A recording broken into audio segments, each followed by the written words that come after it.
Hijo de padre zapatero y madre campesina, Georgi Zhukov nació el 1 de diciembre de 1896 en la pequeña aldea de Strelkovka, al sur de Moscú, en la provincia de Kaluga. Su dura infancia en un entorno de extrema pobreza no predestinaba para nada que aquel niño, que apenas pudo terminar la escuela mientras oficiaba como aprendiz de peletero, se convertiría en una de las figuras militares más emblemáticas de la Unión Soviética. Su empeño en continuar con los estudios fue lo que le permitió graduarse y unos años después, en 1915, ingresar en la Academia de Oficiales de Caballería. Sin lugar a dudas, la carrera militar cambió su vida de un momento a otro, porque ese mismo año, al cumplir los 19, fue llamado a filas y participó como soldado en la Primera Guerra Mundial.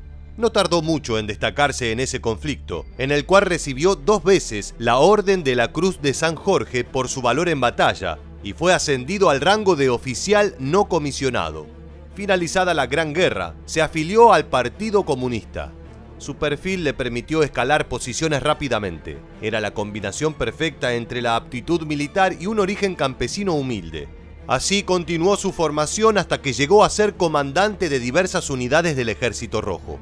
No obstante, su mayor reconocimiento llegó durante la Segunda Guerra Mundial, donde fue uno de los principales responsables de la victoria soviética contra los nazis y el único que se animó a contradecir al propio Joseph Stalin.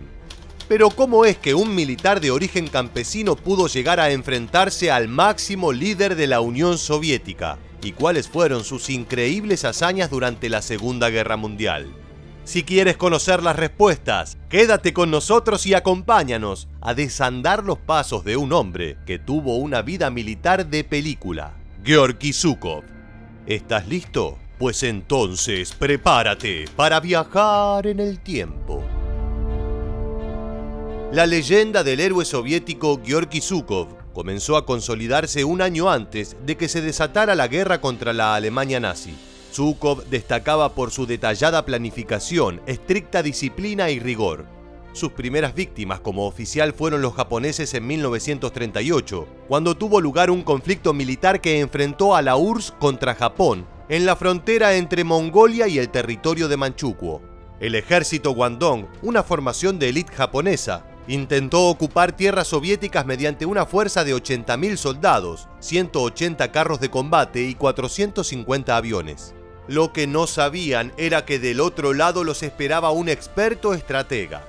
En la decisiva batalla de Khalkhin Gol, Zhukov ejecutó una maniobra sin precedentes, inspirándose en el concepto de guerra móvil promovido por el recientemente purgado mariscal Mikhail Tukhachevsky. Esto consiste en una táctica de ataque rápido pero contundente, muy similar al Blitzkrieg que popularizaría la Alemania nazi un año después. Los japoneses, en consecuencia, no tuvieron oportunidad. Con esta magnánima victoria, Zhukov recibió el título de Héroe de la Unión Soviética y el ascenso al rango de general. Sin embargo, a Stalin no le agradó demasiado que alguien usara las tácticas de un oficial que había sido ejecutado por su régimen, y que por encima de ello no se callara las críticas contra su persona. Esto se debió a que Zhukov había denunciado las ineficaces medidas defensivas de Rusia contra la potencial amenaza alemana. Una vez más, la forma de ver las cosas de Stalin estuvo en la orilla opuesta a la del mariscal Zhukov y, consecuentemente, las defensas soviéticas no pudieron frenar el ataque de las huestes nazis. Este nuevo desacuerdo con el líder supremo derivó en que el general fuera desplazado hacia Leningrado, donde debía hacer lo posible por salvar la ciudad del asedio enemigo. Allí Zhukov demostró su talento y al mando de las defensas soviéticas de la región, logró detener el avance alemán en las afueras del sur de Leningrado en el otoño de 1941. Esta victoria causó que meses después el Estado Mayor lo convocara de vuelta a Moscú para que se encargara personalmente de dirigir las defensas de la capital en reemplazo del comandante Semión Timoshenko. El desafío fue especial para el mariscal y no desaprovechó la oportunidad. Mediante la misma táctica de guerra móvil que utilizó contra los japoneses, Zhukov inició una contraofensiva que descolocó por completo a los nazis, quienes no esperaban semejante avanzada combinada de blindados, tanques e infantería. Y no era solo eso, el general soviético también se anticipaba a los movimientos de sus pares alemanes. Enseguida el pueblo lo empezó a aclamar como el Salvador de Moscú. Para muchos, esa proeza logística fue su mayor logro militar. Un año más tarde, en 1942, Zhúkov colaboró a distancia en la organización de la defensa de la ciudad de Stalingrado. Y luego, en enero de 1943, fue quien orquestó la primera ruptura del bloqueo alemán de Leningrado. Asimismo, fue coordinador de las tropas soviéticas durante la famosa Batalla de Kursk, donde jugó un rol central en la planificación del enfrentamiento y en las exitosas operaciones ofensivas que surgieron en consecuencia. Esa, justamente, fue la primera derrota del temido Blitzkrieg alemán. Más adelante, ya en 1944, volvería a Leningrado, esta vez para liberarla completamente del asedio nazi. Y no contento con eso, estuvo al frente de la Operación Bagration, la masiva contraofensiva soviética del verano de 1944, que propinó el golpe de gracia a la mayoría de las fuerzas germanas que todavía ocupaban territorio soviético. En ese operativo se dice que causó más bajas a la Wehrmacht que en toda la batalla de Stalingrado. Ya para esta altura y a fuerza de increíbles victorias, Zhúkov contaba con un inconmensurable prestigio ante los ojos de Stalin, aun cuando en ocasiones no dudaba en contradecirlo en cuestiones de táctica militar.